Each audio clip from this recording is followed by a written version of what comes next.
All right, well, we have with us a wonderful young lady again, part of the diaspora, and she has done something that we all can be proud of. Good morning, Shirley. Good to see you. Good morning. Good to be here. Great. I think Nice I to saw see you you. last year. Yes, Last year? yes. I was here last year, and I Great. came in to see you last year as well. Great. And so far, so good?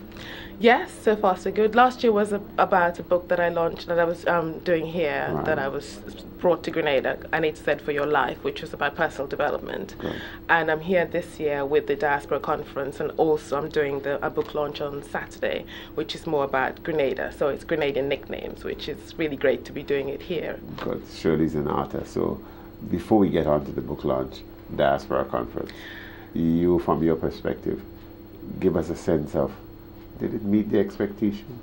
Yes, I mean, I think it was a really good opportunity for people from different parts of the globe who are Grenadians by heritage, by experience, by in their heart they're still Grenadians, and I think it was good for us all to get together and have a conversation about how we can contribute to what's happening on the island itself and work together with each other wherever we are to sort of contribute to what's going on, whether it's in education, health, or different issues. So it's really stimulating conversations, and also to get the politicians and people to come and inform us about where things are, what's going on, so we can see how best we can use our skills and talents.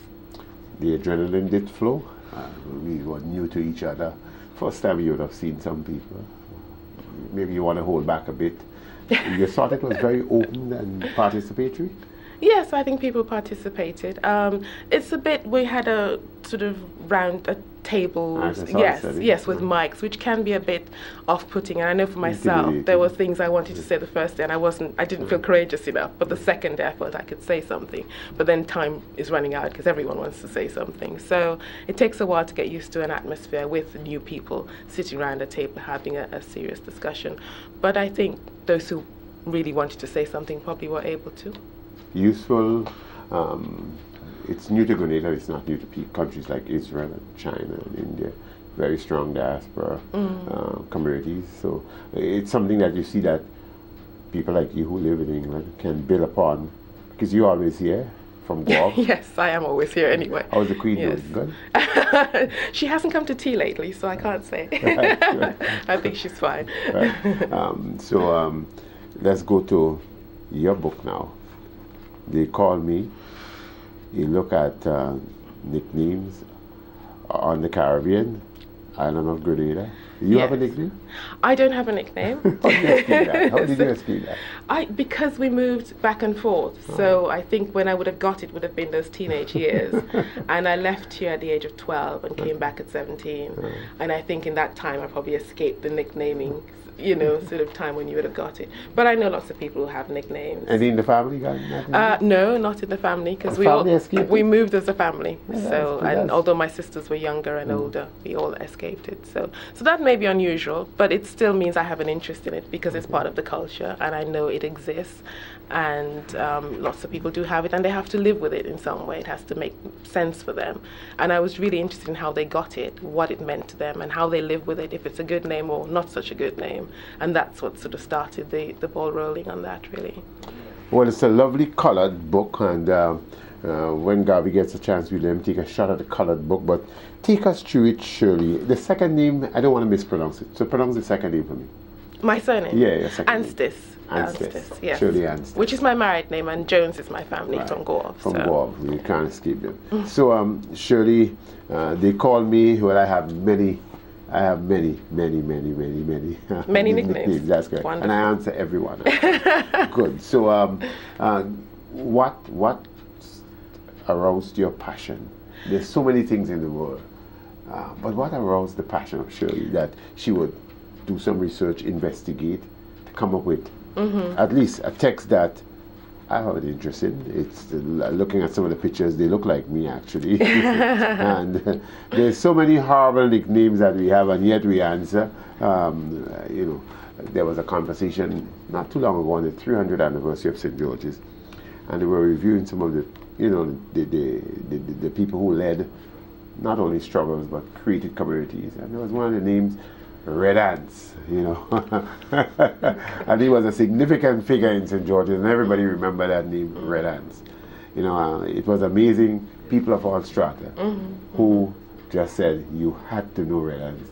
He spoke the Queen English, and he was the man who reads all the newspapers.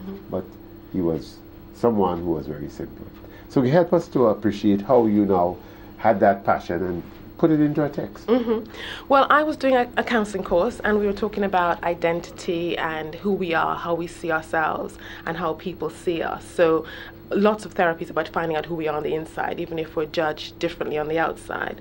And in the process of that discussion, because Grenadian background, there was a bit of Grenadian in my head, I'm thinking, well, if you've got a nickname and you're judged extra differently because people don't know who you are, they see you as scrubbing or rope or K-foot or whatever, then how do you then say, but I'm different from what you may think because of that name? That name says crazy man, that name says that, but that's not me. So that was part of that interest, really. So it came from a counseling sort of identity experience and wanting to know what would people say about that, how would they feel about it, and how do they live with it, because again, being ourselves in the world is what is a challenge, not being ourselves at home but out there in relationship. And this is a name that these names are created in relationships and lived through in relationships. So I got the question, I thought I had to come and find an answer. Right, so we have some characters here. The artistry was done by you? No, someone who did a typology degree. That is her 4-year training course to do that. That's a 3-year degree course she's done, and that's the training, typology and illustration. I knew someone called Snakehead. He was a pretty good player. He was a very good sportsman person. So that's one of the, I suppose that may be one of the nicknames, Snakehead. Yes. When you research that, how did people tell you they accepted nicknames and it lived with them? In fact, you can't ask for some people. You can't. Without using the nickname. No, exactly. And in Grenada, that's what makes it particularly interesting, is that you can't get away from it, really. It's everywhere. So people know you as that, probably at work and probably at home and in your village and everything.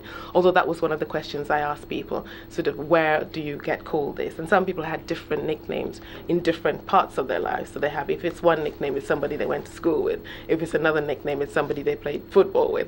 So they sort of knew what was going on. But yes, a range of different nicknames. And I stopped people in the street and asked them to tell me what their nickname was. And so these are the people who spoke to me, if you like. There may be others who were too busy who didn't stop, but these are actual interviews that I did. I see one sea monkey. I knew someone who they call sea monkey. You met somebody who said to you? Yes. So it's great that some of these names are repeated, and I've got a few blacks as well, and skull crayfish, and there's some names that come up, I think, in different parts of the country and different parts of the island, which is great. There's some kind of themes about behavior or an activity that someone does. So. You got a lot of humorous stories as you go along. Sea monkey, that's a difficult name to answer. It's not a pretty name. It paints a horrible look or something on your face, and yet you happily answer these names. And this one was about going to the sea and thinking that he saw a monkey, which is similar to someone who thought he saw a chicken when he went fishing. So it was that one. So the other sea monkey might be different. You have Rusty. I can, again, there are people in my area, there was one, I think he died not too long. He died some time ago. But they called him Rusty and he answered.